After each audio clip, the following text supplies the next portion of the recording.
ತಿಳ್ಕೋಬೇಕು. ಅಪ್ಪಿ ತಪ್ಪಿ ನನ್ನ ಗಂಡನ ರುಂಡ ನಿನ್ನ ಕೈಯಿಂದ ಕೈ ಜಾರಿ ಕೆಳಗೆ ಬಿತ್ತು ಅಂತಂದ್ರೆ ನಿನ್ನ ರುಂಡ ಕಡಿತೀನಿ, ಎಚ್ಚರದಾಗಿರುವಂತ ಪರಮಾತ್ಮನಿಗೆ ರೀ. ಪರಮಾತ್ಮನಿಗೆ ಅನ್ನಕತ್ತ,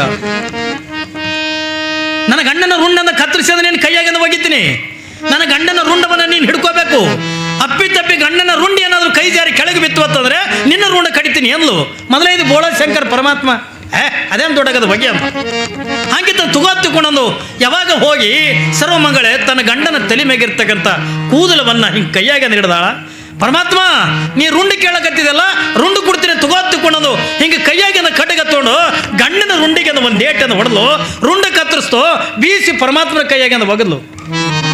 ಪರಮಾತ್ಮ ಅದನ್ನು ಹಿಡ್ಕೊಂಡ, ಈ ಕಡೆ ಪರಮಾತ್ಮ ಹಿಡ್ಕೊಂಡ, ಆ ಕಡೆ ಸರ್ವಮಂಗಳೆ ಗಂಡನ ರುಂಡ ಮತ್ತೊಂದು ಬೆಳೀತು. ಮತ್ತು ತಲೆ ಮೇಗಿನಿಂದ ಕೂದಲ ಹಿಡಿತಾಳೆ, ಗಂಡನ ರುಂಡವನ್ನು ಕಡಿತಾಳೆ, ಪರಮಾತ್ಮನ ಕೈಯಾಗಿಂದ ಒಗಿತಾಳೆ. ಒಂದಲ್ಲ ಎರಡಲ್ಲ 32 ರುಂಡಗಳನ್ನು ಕತ್ತರಿಸಿ ಅಂದ ಪರಮಾತ್ಮನ ಕೈಯಾಗಿಂದ ಒಗದ್ಲು. ಯಾವಾಗಿಂದ ಸರ್ವಮಂಗಳೆ ಸಾಕಿನ ಸಾಕು ಸಾಕು ಸಾಕತ್ತಿಕೊಂಡಂದು ಯಾವಾಗಿಂದ ಪರಮಾತ್ಮ ಅಂದ, ಅವಾಗ ಸರ್ವಮಂಗಳೆ ಅಂತಾಳೆ, ಪರಮಾತ್ಮ ಇನ್ನ ಎಷ್ಟು ರುಂಡಗಳು ಬೇಕು ಕೇಳು ಕೊಡ್ತೀನಿ ನಿನಗೆ. ಇಲ್ಲಿ ಸಾಕಿನ ಸಾಕು, ಯಾಕ ಅಪ್ಪಿ ತಪ್ಪಿ ಇದ್ರಾಗ ಒಂದು ರುಂಡ ಕತ್ತರಿಸಿ ಅಂದ್ರೆ ಕೆಳಗೆ ಬಿತ್ತು ಅಂತಂದ್ರೆ ನನ್ನ ರುಂಡ ಕಡಿತಾಳಲಿಕ್ಕೆ. ಪರಮಾತ್ಮನ ಅಂಜಿಕೆನೆ ಸಾಕಿನ ಸಾಕು ಸಾಕತ್ತಿಕೊಂಡಂದ ಅವಾಗಿಂದ ಒಂದು ರುಂಡಗಳನ್ನು ಹಿಂಗೆ ಗಂಟಾಕಿ ಕೊರಳಾಗ ಮಾಲಿ ಮಾಡ್ಕೊಂಡು ಕೊಳ್ಳಾಗ ಹಾಕೊಂಡ. ಬಹುಶಃ ನೀವು ಎಲ್ಲರ ಕ್ಯಾಲೆಂಡರ್ದಾಗ ಅದು ನೋಡಿರ್ಬೇಕು ಏನ್ರಿ, ಪರಮಾತ್ಮನ ಕೊರಳಾಗಿ ರುಂಡ ಇರ್ತಾವಲ್ಲ, ಆ ರುಂಡ ಯಾರೂ ಹತ್ತಿಕೊಂಡ ಕೇಳಿದ್ರ ಸರ್ವಮಂಗಳೆ ಗಂಡನ ರುಂಡಗಳು ಎಷ್ಟು 32 ರುಂಡಗಳು. ಅದಕ್ಕಾಗಿ ನೀವತ್ತು ಸ್ವಾಮಿಗಳು ಲಿಂಗ ಪೂಜೆ ಮಾಡ್ಕೊಳ್ತಕ್ಕಂಥ ಪ್ರಸಂಗದೊಳಗೆ ಕೊರಳಾಗಿಂದ ಕಂಠಮಾಲ ಹತ್ತಿಕೊಂಡು ಹಾಕೋತಾರೆ. ಅವು ಎಷ್ಟಿರ್ತಾವೆ ರುದ್ರಾಕ್ಷಿ ಹತ್ತಿಕೊಂಡು ಕೇಳಿದ್ರೆ 32 ರುದ್ರಾಕ್ಷಿ ಇದರಿಂದ ಕಂಠಮಾಲೆ ಇರ್ತದ. ಯಾಕೆ ಹತ್ತಿಕೊಂಡ ಕೇಳಿದ್ರೆ ಅಂದಿನ ದಿನಮಾನದೊಳಗೆ ಸರ್ವಮಂಗಳೆ ಗಂಡನ ರುಂಡಗಳನ್ನು ಪರಮಾತ್ಮ ಹಾಕೊಂಡ್ರ ಆ ರುಂಡ ಸ್ವರೂಪವಾಗಿರ್ತಕ್ಕಂಥ ರುದ್ರಾಕ್ಷಿಗಳನ್ನು ನಾವು ಕೊರಳಾಗಿಂದ ಹಾಕೋತೀವಿ ಸ್ವಾಮಿಗಳು ಏನ್ರಿ, ಕೊಳ್ಳಾಗಿಂದ ಹಾಕೋತೀವಿ.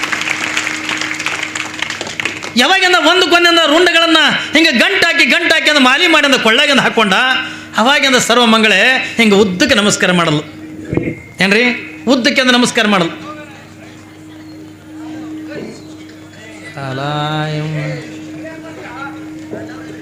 ಇರ್ಲಿ ಬಿಡು ಅಮ್ರ,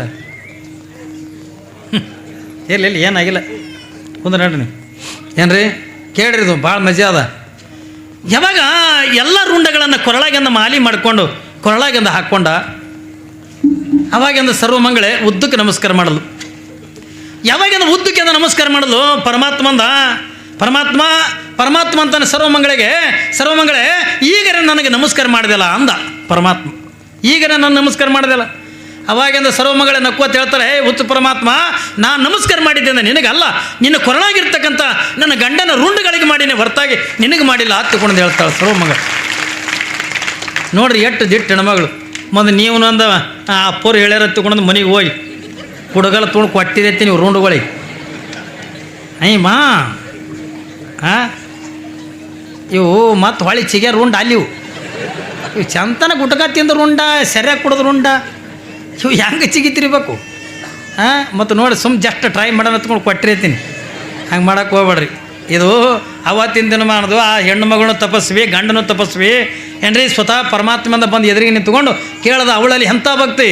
ಇದಕ್ಕಾಗಿ ನನ್ನದು ಸತಿಪತಿಗಳೊಂದಾದ ಭಕ್ತಿ ಹಿತವಾಗಿ ಪೂಜಿಸುವಂಗೆ. ಅವ ಗಂಡ ಏನಂತಾನ, ನಿನ್ನ ಪತಿವೃತ ಧರ್ಮದ ಮುಂದೆ ಈ ರುಂಡನ್ನು ದೊಡ್ಡದಲ್ಲ, ಯಾವಾಗಿಂದ ಕೇಳಕತ್ತಂದ ಕತ್ತರಿಸಿ ಕೊಟ್ಟು ಬಿಡುವತ್ತಂದ. ಈಗಿನವ್ರು ಯಾರು ಅಂತಾರೆ ಏನ್ರಿ ತ್ರಾಸಾಗಿ ಗಂಡ ಮನೆಗೆ ಬಂದಿರ್ತಾನೆ ಅಂತ ತಿಳ್ಕೊ, ತ್ರಾಸು ಮಾಡಿಕೊಂಡು ಗಂಡ ಮನೆಗೆ ಬಂದಿರ್ತಾನ. ಯಾಕೆ ಏನಾಗ್ಯದ, ಹಿಂಗೆ ಆಗ್ಯದ, ನೀ ಮಾಡಿದ್ದೀನಿ ಉಣ್ಣು ಗಂಡಗ, ನೀ ಮಾಡಿದ್ದೀನಿ ಉಣ್ಣು. ಇವು ಅರ್ಧಾಂಗಿನಿ ಅಲ್ಲಿವು, ಇವು ಅರ್ಧ ಅಂಗಿ ಹರ್ಕೊಳ್ಳವು. ಅರ್ಧಾಂಗಿನಿ ಅಂದ್ರೆ ಏನು, ಗಂಡನಿಗೆ ಸುಖನೇ ಇರಲಿ ಗಂಡನಿಗೆ ದುಃಖನೇ ಇರಲಿ ಏನ್ರಿ, ಅವನು ಅದರೊಳಗೆ ಅರ್ಧ ಪಾಲು ಯಾವ ಹೆಣ್ಣು ಹಂಚ್ಕೋತಾಳಲ್ಲ ಅವಳೇ ನಿಜವಾಗಿರ್ತಕ್ಕಂಥ ಅರ್ಧಾಂಗಿನಿ ಹೊರತಾಗಿ ಎಲ್ಲರೂ ಕೂಡ ಅರ್ಧಾಂಗಿನಿ ಆಗಂಗಿಲ್ಲ. ಗಂಡನಿಗೆ ಸುಖ ಬಂದರೂ ಅರ್ಧ ಪಾಲು ಹೆಣ್ತಿ ಹಂಚ್ಕೋಬೇಕು, ಗಂಡನಿಗೆ ಸುಖ ಬಂದ್ರೂ ಅರ್ಧ ಪಾಲು ಹಂಚ್ಕೋಬೇಕು, ದುಃಖ ಬಂದ್ರೂ ಕೂಡ ಅರ್ಧ ಪಾಲು ಹಂಚ್ಕೋಬೇಕು. ಅವಳೇ ನಿಜವಾಗಿರ್ತಕ್ಕಂಥ ಅರ್ಧಾಂಗಿನಿ. ಅಂತ ಅರ್ಧಾಂಗಿನಿ ರೂಪದೊಳಗೆ ಯಾರು ಜೀವನ ಕಳೀಲಿಕ್ಕತ್ತಾರತ್ತಂದ್ರೆ ಇಲ್ಲಿ ಅರಳಗುಂಡಿಗೆ ಗ್ರಾಮದೊಳಗೆ ಆದಯ್ಯ ಮತ್ತು ಮಡಿಯಮ್ಮರಿಂದ ಜೀವನ ಕಳೀಲಿಕ್ಕತ್ಯಾರ. ಎಷ್ಟು ಚಂದ. ಹೆಂಗೆ ಸರ್ವಮಂಗಳೆ ಹೆಂಗಂದ ಗಂಡನ ಮೇಲೆ ಅಪಾರವಾಗಿರ್ತಕ್ಕಂಥ ಭಕ್ತಿ, ಗಂಡನ ಮೇಲೆ ಅಪಾರವಾಗಿರ್ತಕ್ಕ ನಂಬಿಕೆ ಅಂತಕ್ಕಂಥ ಇಟ್ಕೊಂಡು ಯಾವ ರೀತಿಯಾಗಂದ ಏನ್ರಿ ಜೀವನ ಅಂತಕ್ಕಂಥ ಕಳೀತಿದ್ದಾಳಲ್ಲ, ಹಂಗೆ ಇಲ್ಲಿ ಆದಯ್ಯ ಮತ್ತು ಮಡಿಯಮ್ಮರು ಅಟ್ಟ ಆನಂದದ ಜೀವನ ಕಳೀಲಿಕ್ಕತ್ಯಾರ.